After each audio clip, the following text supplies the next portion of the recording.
Welcome to our channel. Today we how to enable color contrast checks in WebAIM step by step clearly. Open your web browser. Go to the WebAIM website at webaim.org. Navigate to the Tools section, which is typically found in the main menu. In the Tools section, locate and click on the Color Contrast Checker. You will see a color contrast checker interface. In the first input box, enter the hex code or select the background color you wish to check. In the second input box, enter the hex code or select the text color you want to analyze. Once you have your colors entered, click the check button. The tool will display the contrast ratio between the two colors. Review the results to determine if your color combination meets accessibility standards. The recommended contrast ratio for normal text is at least 4.5 to 1. For larger text, a minimum ratio of 3 to 1 is acceptable.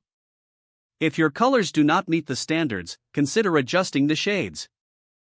You can experiment with different colors by returning to the input boxes. After finding an accessible combination, make note of the new color codes. Remember to check all color combinations used in your design. This ensures that your content is accessible to all users. If the page does not load, refresh the browser or try again in a private or incognito window. Make sure you are using the correct email address, then retype it carefully to avoid small typos. If your password is not accepted, use the reset option and create a new strong password you can remember. Check your spam folder for verification or security emails, then complete any requested confirmation steps. Enable two-factor authentication if available to improve account security and reduce unauthorized access risk. After signing in, review your profile details so your contact information and settings are accurate and current. If you see an error message, note it down and try again after restarting your device and internet connection.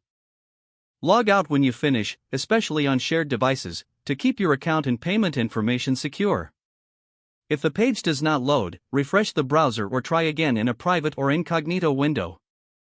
Make sure you are using the correct email address, then retype it carefully to avoid small typos.